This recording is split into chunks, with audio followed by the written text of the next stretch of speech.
اگر محبت و ادب مصطفیٰ میں کمی آ گئی تو عبادت اس کمی کو پورا نہیں کر سکتی، عبادت سے کمی کبھی پوری نہیں ہو سکتی۔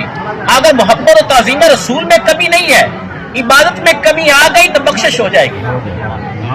اگر نبی پاک علیہ السلام کی محبت کامل ہے، سچی ہے، خالص ہے، نبی پاک علیہ السلام کی ادب و تعظیم احترام ہمارے دلوں میں جاگزی ہے اعلیٰ درجے کا، اگر عبادت میں کمی رہ گئی تو یہ محبت و تعظیم مصطفیٰ سے کمی پوری ہو جائے گی۔ اور یہ بھی صحیح بخاری شریف کے حدیث ہے، انس بن مالک رضی اللہ تعالیٰ عنہ، انس بن مالک کہتے ہیں کہ ایک صحابی حضور کی بارگاہ میں حاضر ہوئے، انہوں نے حضور سے پوچھا یا رسول اللہ قیامت کب آئے گی؟ متی الساعہ، قیامت کب آئے گا؟ آقا علیہ السلام نے اس سوال کرنے والے سے پوچھا ماذا اعددت لہا، کہ تو نے قیامت کی تیاری کیا کی ہے؟ قیامت کے بارے میں سوال کرنے والے، تو نے قیامت کی تیاری کیا کی ہے؟ تو صحابی کہتے ہیں لا شیء الا انی احب اللہ ورسولہ، بخاری شریف کے حدیث کے الفاظ میں دکھانے کا انتظار، میں کہ لا شیء، کوئی تیاری نہیں، الا انی احب اللہ ورسولہ، مگر میں اللہ کے رسول سے محبت کرتا ہوں۔ کیا کرتا ہوں؟ محبت کرتا ہوں۔ یہ نہیں کہ صحابہ نعوذ باللہ بے عمل تھے، صحابہ تو دیکھیں ہر شخص پہ قربان کر، ان کے اعمال میں کمی نہیں تھی، لیکن وہ اعمال پہ مان نہیں کرتے تھے، محبت رسول پہ مان کرتے تھے، تعظیم رسول پہ مان کرتے تھے، اعمال کرتے تھے۔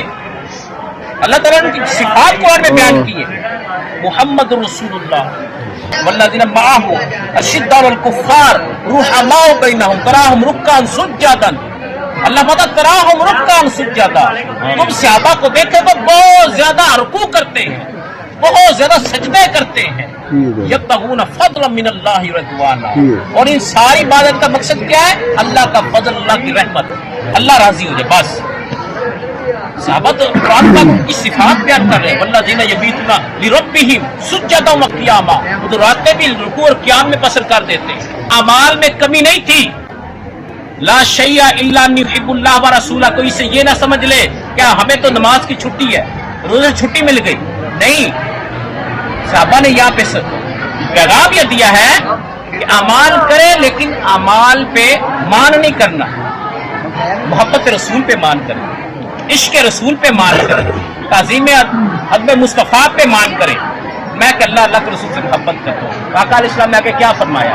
میں کہ انت مع من احببت، میں کہ تو اس کے ساتھ قیامت کے دن ہوگا جس سے تو محبت کرتا ہے، انت مع من احببت، اے صحابی رسول جس سے تو محبت کرتا ہے قیامت میں اسی کے ساتھ اٹھایا جائے گا۔ انس بن مالک کہتے ہیں جو اس حدیث کو بیان کرتے ہیں، وہ کہتے ہیں اتنی خوشی ہمیں پہلے کبھی زندگی میں نہیں ملی جتنی خوشی آقا علیہ السلام کے اس فرمان سے ملی ہے کہ آدمی جس سے محبت کرتا ہے اسی کے ساتھ ہوگا۔ تو پھر حضرت انس فرماتے ہیں، اپنا عمل بتاتے ہیں، وہ کہتے ہیں انا احب النبی و ابا بکر و عمر، آپ فرماتے ہیں میں آقا علیہ السلام سے محبت کرتا ہوں، ابو بکر عمر سے محبت کرتا ہوں۔ پھر آگے انس بن مالک فرماتے ہیں وَأَرْجُو أَنْ أَكُونَ مَعَهُمْ بِحُبِّ إِيَّاهُمْ، فرماتے ہیں کہ میں ان سے محبت کرنے کی وجہ سے ان کے ساتھ ہوں گا انشاءاللہ۔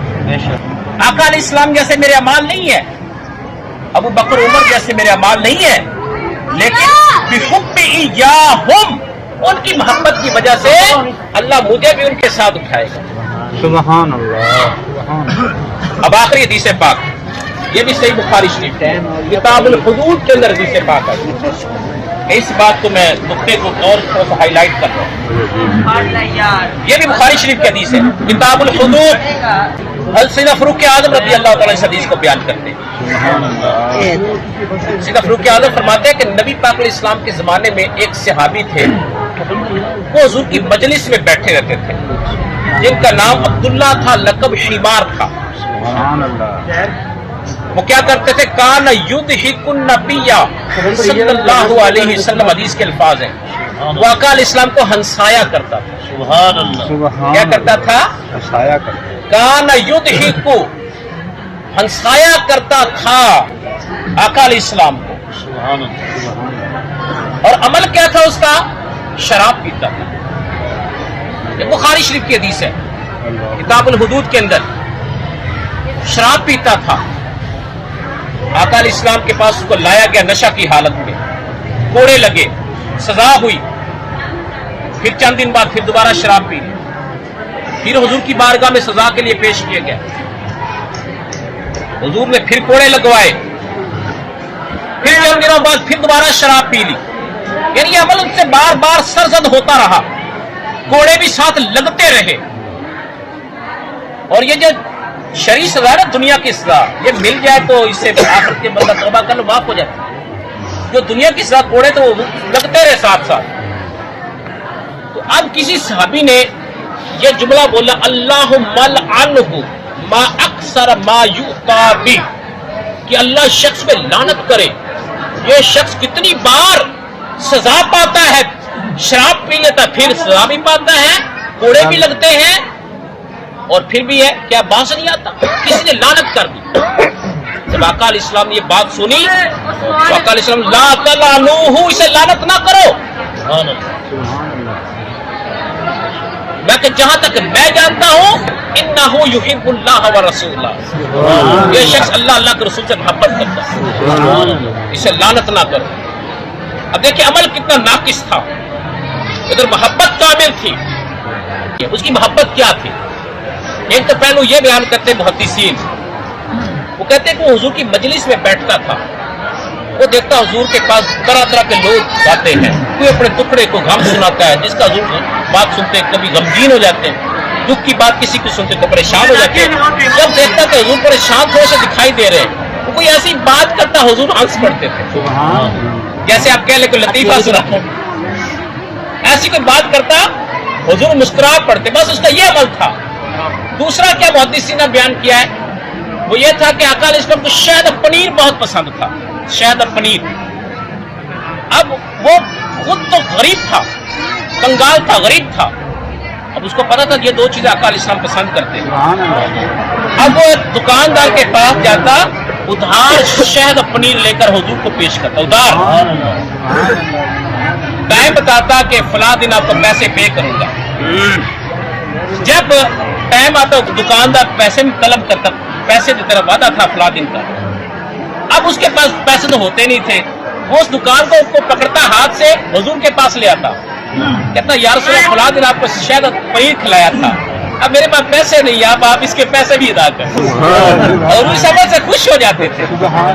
تو یہ دو پہلو محدثین نے بیان کیے. کان یضحک النبی صلی اللہ علیہ وسلم، اس کے وہ حضور کا ہنسایا کرتا ہے. تو حضور نے میں کہ اس پہ لعنت نہ کرو، اللہ کے رسول سے محبت کرتا ہے. تو یہ میں نے کیا بتایا، اگر محبت میں کمی نہیں ہے، اعمال میں کمی آ گئی، محبت سچی ہو، حضور کی تعظیم و توقیر ہمارے دلوں میں صحیح معنی میں جاگزی ہو، انشاءاللہ بیڑا پار ہو جائے.